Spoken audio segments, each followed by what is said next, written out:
We good? Yes. Yay! Hello. Hi. Hi. How you doing? I'm doing well, thank you. Yeah. Have a bit of time. My little son is not running around the floor at the moment, so that's good. That's very good. That's very good. Yeah. You may hear my little son downstairs as he is currently watching Happy Feet, and it can be a loud event. So you may hear him occasionally. How are you coping with lockdown? And well, I suppose we're transitioning out a little bit, but how are you feeling? Yeah, doing okay. I'm actually I'm still on maternity leave actually, so I've got a couple of weeks left before I go back to work. So at the moment we're doing well. I think like everybody, there's been highs and lows. There's been weeks where we've just thought, oh my goodness, I'm not sure I can do this anymore. You just really miss the support network, I think, of family and friends, especially when you've got like a little one. But yeah, this week's a good week. So yeah, it's good. Yeah, it's good. Well, I should go back and just get you to introduce yourself properly because, of course, I know you and most of the ladies in our church will know you, but not everyone watching will. So tell me who you are, who your fabulous husband is, and about your amazing son and about your life. Yeah, so I'm Kathryn Ewan, and I am married to Johnny Ewan. And we live here in Derry. We've lived here since we got married. Actually, neither of us are from here, but we felt led to come here when we got married. Johnny was working here as a youth worker, and we felt like we wanted to be in the community that he was working with and serving. And we had the joy and privilege of having a little son last year, and his name is Josiah.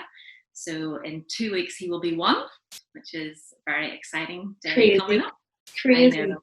I know. The time has flown in.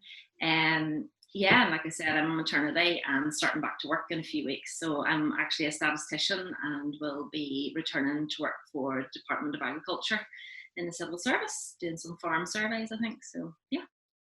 Fab. And of course, I have the privilege of getting to do church with you and serving on core team with you, and just value you so much as a friend, but also as a co-leader. And I just wanted to get your voice in on some of the stuff that we are talking about then with the women at church, Scarlet Yarn. So for anybody watching who is not part of our community, we are doing this series of mini devotionals talking about the life of Moses. And this week in particular, we're looking at as part of the story where Moses' mother, in a moment of sort of pain and desperation to protect her child, she surrenders her baby over to the river and puts him in a basket and lets him go.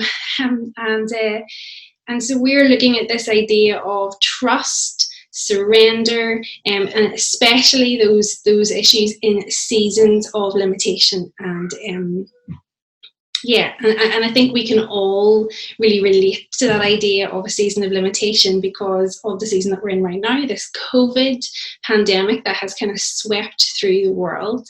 And often when we talk about those issues, they're so big, they're foreign, they don't affect our lives, but this has affected everyone's life. There is no escaping COVID. And so I think we've all felt the pinch of that in one way or another. And anybody who's followed along with our last Scarlet Yarn series will have heard a little bit of Kathryn's story. But for me, when I sat down this week and thought of someone who has modelled trust and surrender beautifully, it has been you. And so I wanted to revisit your story just a little bit and get you to kind of talk us through some of the things that you had mentioned before, and hopefully we'll be able to just pull out some helpful stuff for people watching along. So Kathryn, take us back then to where this all began. Actually, do you know, maybe we should start with tell us about when you became a Christian. Okay.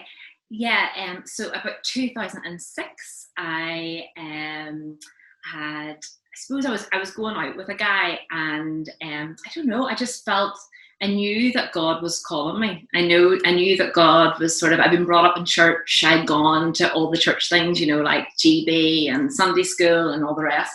And I sort of got to a point in my life where I kind of had a lot of questions, and I did just feel that sense of seeking out that there had to be more to life than, all, like, I'd been traveling, I had done university, I got the job, and now I have my boyfriend, and I kind of, like, life was sort of fitting nicely together, but there was still very much something missing. And so at that time, basically, I began a personal relationship with Jesus. Around that time, it was about 2006. And I actually, to cut a long story short, my boyfriend at the time, we actually split up.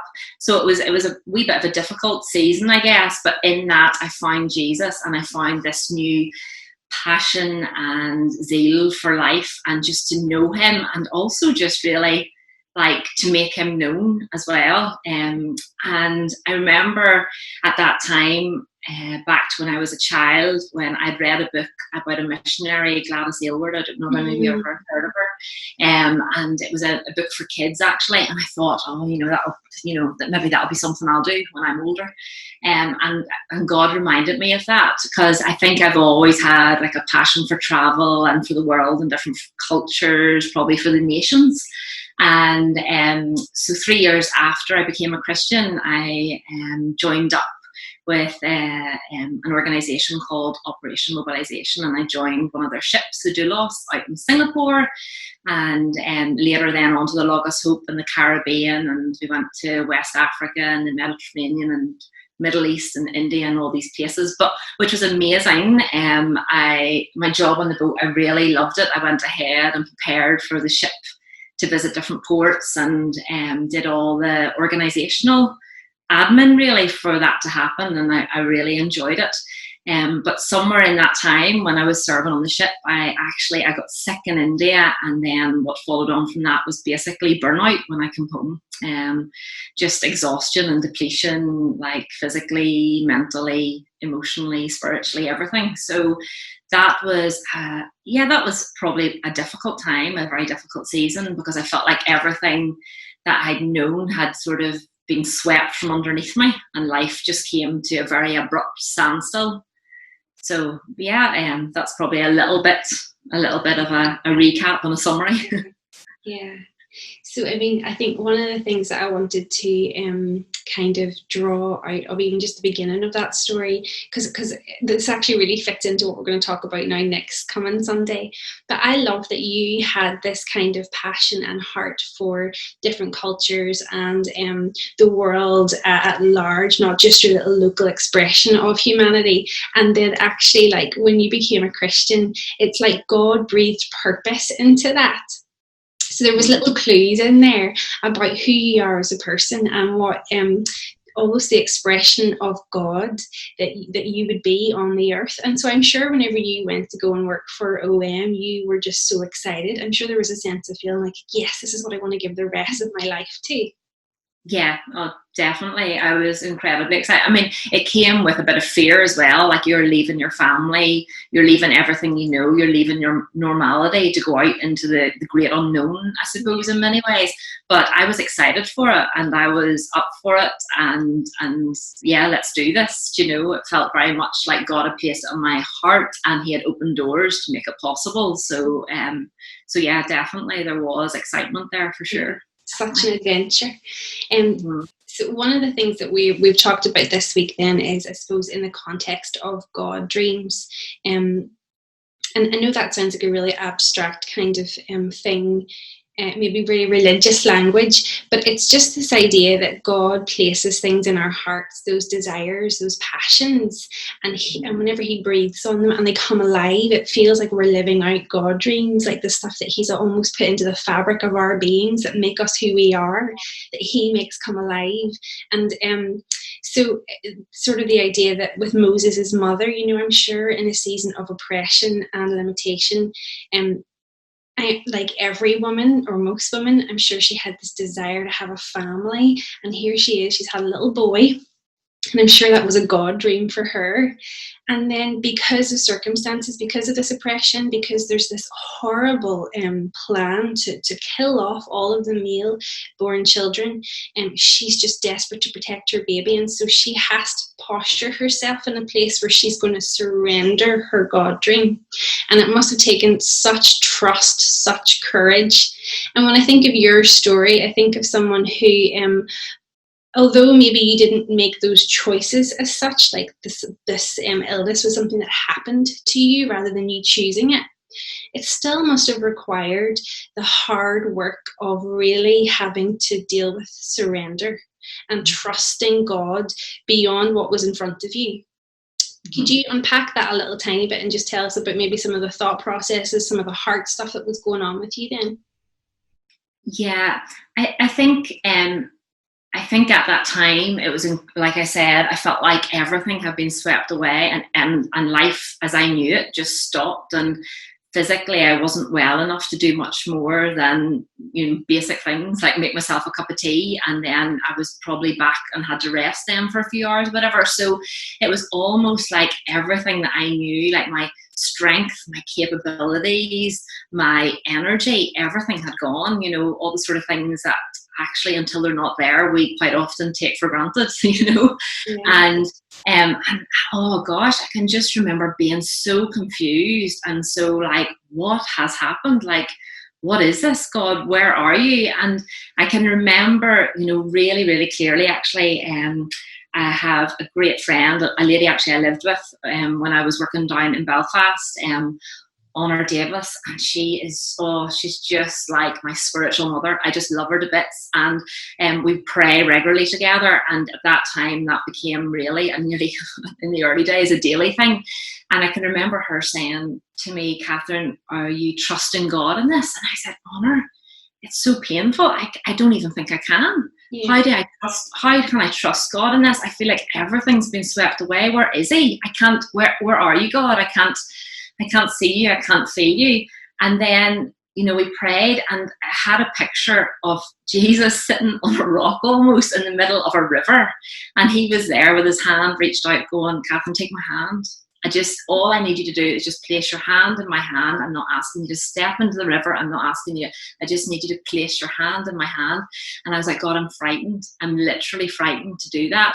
And in that moment, I can remember just with tears strolling down my face, I'm going to do that. And we prayed into that.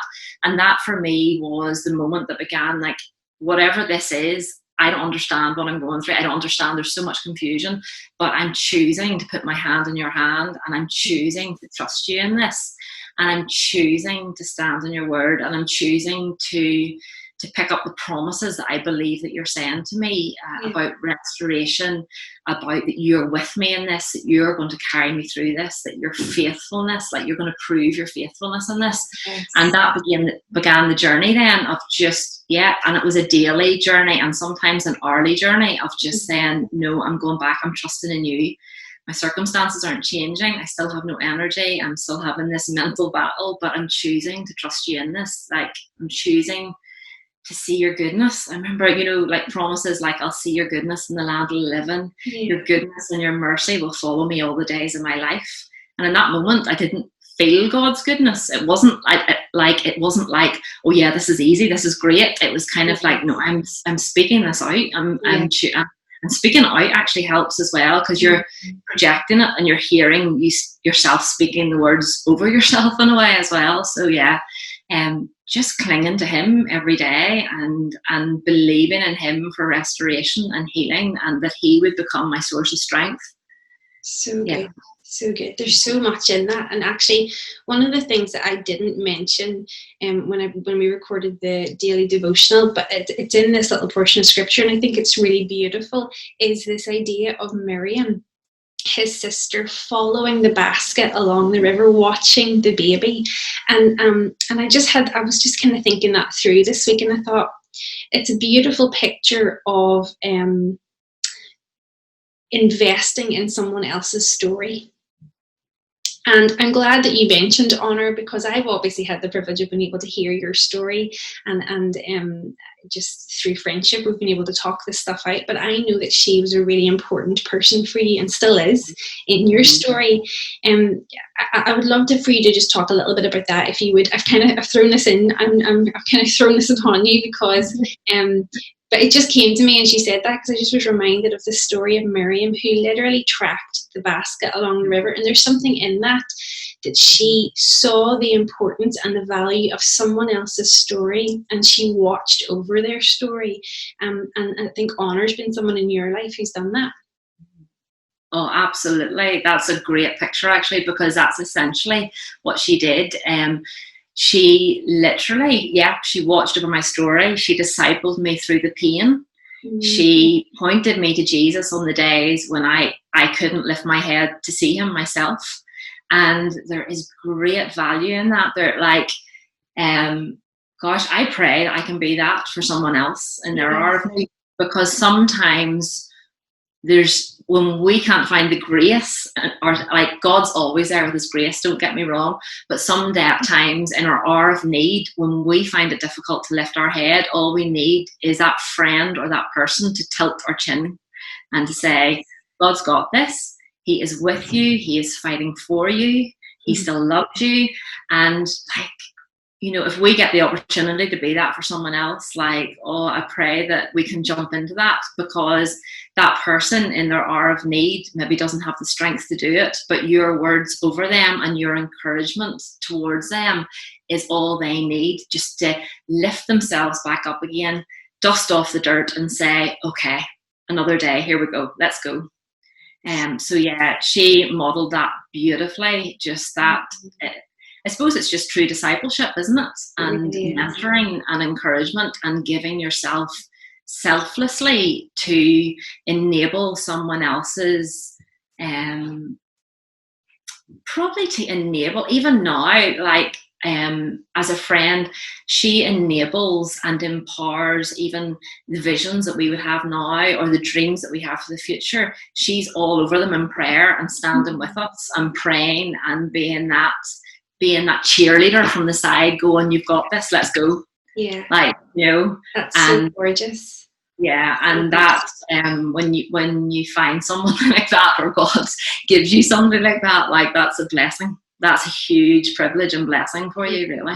And I love that. I love that invitation for all of us, that we would be Miriams or Honors, that we would place significance on the stories of others, not just on our own stories, but that we would just have eyes to see the people around us, the baskets around us, and that we would track them and protect them and look over them, love them, invest in them. What a call. It's the highest form of friendship, isn't it? And the highest form of love. It's so beautiful. Yeah. It's really awesome. Well, I want to sort of track back ever so slightly just to this idea of Moses' mother putting this basket into the water. And I suppose this week I've been kind of trying to put myself in her shoes and think, what that would have been like. And you are a mother, I am a mother. It would have been, I just can't imagine having to surrender up my baby and just trust God. That just must have been the most difficult thing to have ever happened, to have had to do.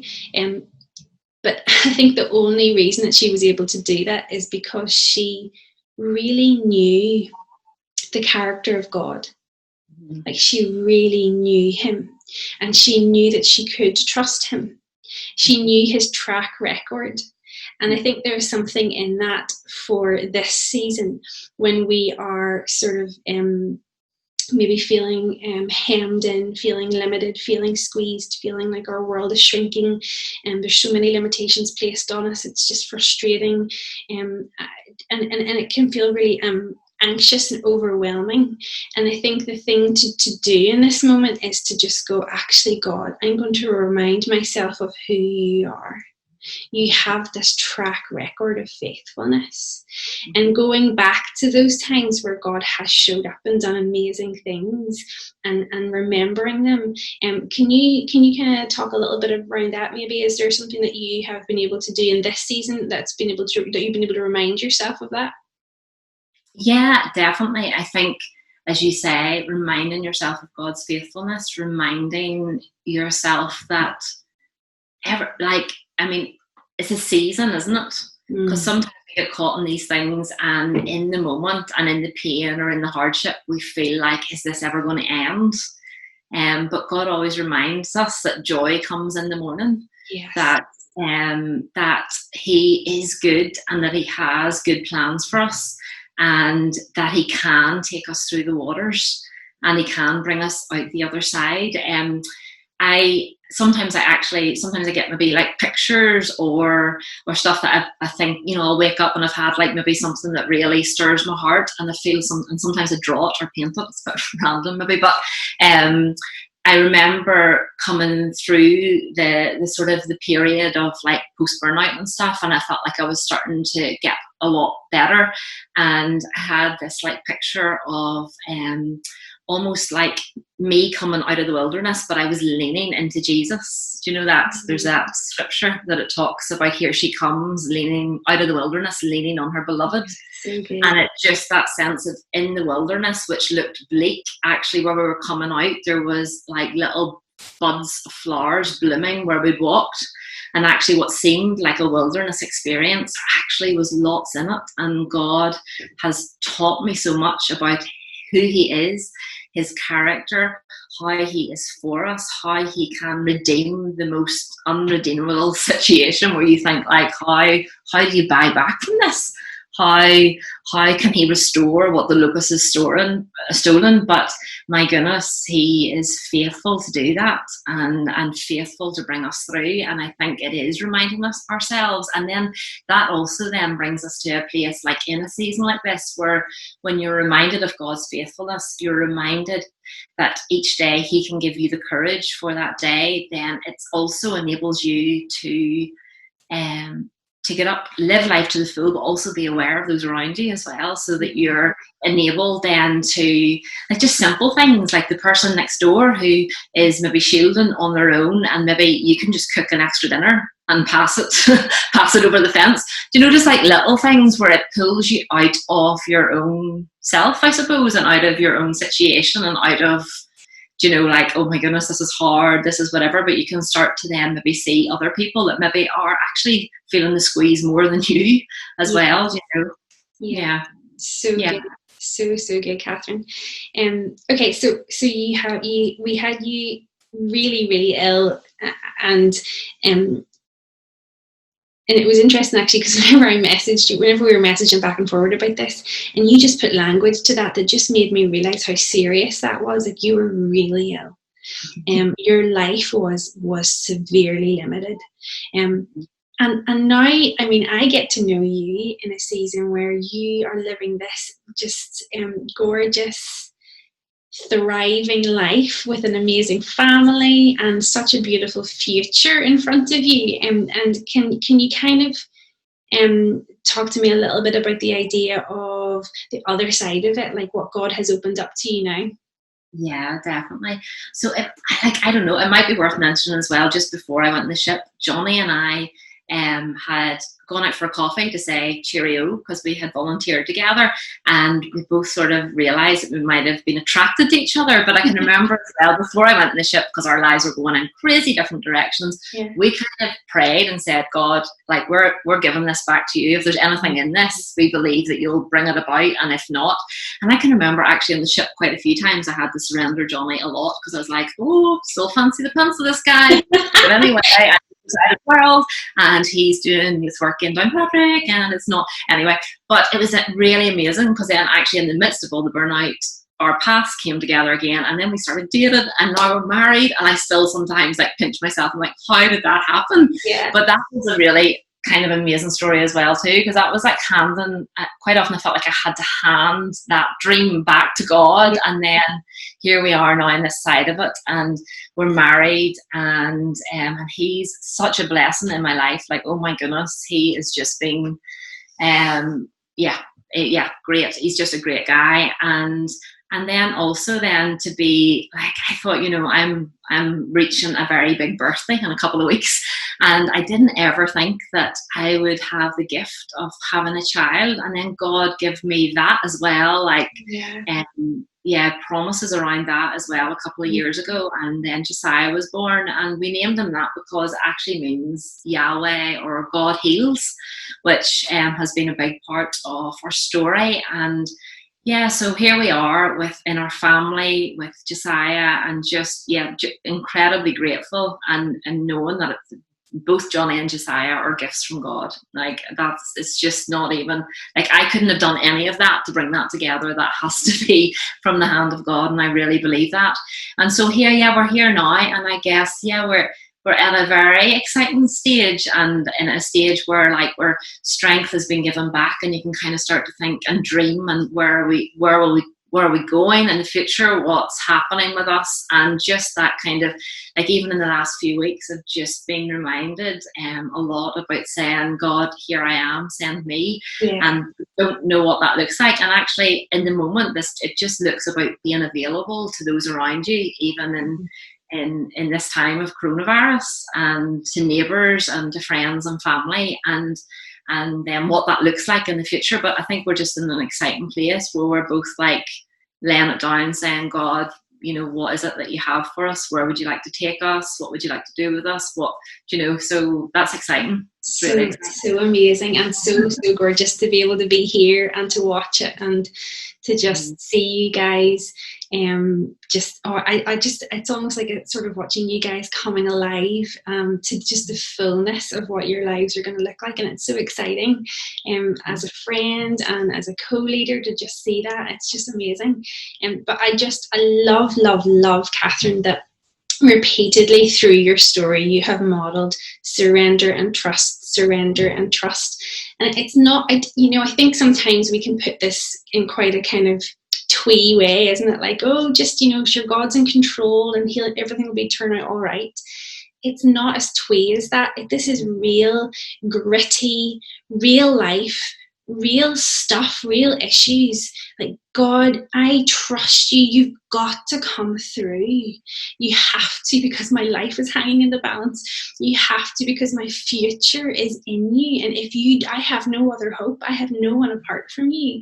And I think that's the stuff, the real stuff of life, the real stuff of faith, of waking up every day, of deciding to trust him, choosing, like you talked about, to believe that this is who you are, God. You are who you say you are.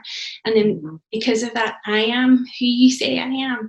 And that's the real stuff. And I think that you model that so beautifully. So I would love it if you would pray for us just really quickly before we go, for the women watching, for the women in our community, the women that aren't in our community, just anyone that's been feeling this sense of I suppose, being hemmed in and squeezed and limited, and maybe even just struggling with anxious thoughts in this season, that you would just encourage our hearts to trust and to surrender to the posture of those things. Great. Yeah, no problem. God, we thank you. We thank you that as we've spoken, we are reminded of your character, of your goodness, of your faithfulness towards us, God. And I just pray now for each and every lady who's watching this, God. I just pray that as we think of you, that you would just stir in our hearts and remind us of your goodness, God, that we can trust in you, that we can say that we are sure that we will see your goodness in the land of the living. And that we can say that surely your goodness and your mercy will follow us all the days of our lives. And God, we just pray for anyone who is struggling at the minute, and maybe this season has been incredibly difficult for them, and they're maybe struggling with anxiety or just the pressure of it, God. I just pray for your release over them, God. I love that you come to set the captives free. I love that you come to release us, and I love that you come and that you bought and you paid for our freedom, Jesus, and we thank you for that. And I just pray that freedom over us all, God. I just thank you. I thank you that that's what you have for us. I thank you that you paid the price that we can live in that, God.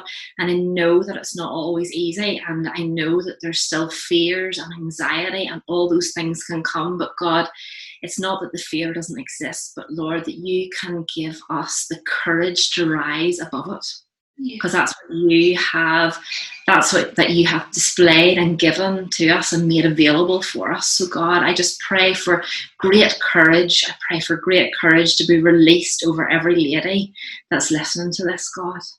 And we just thank you. We say thank you that you're for us. We thank you that you love us. And we thank you that in our hour of desperation and need, that you are there reaching out your hand saying, will you trust me? So God, I just pray for courage to say, yes, God, we trust you. We step into what you have for us.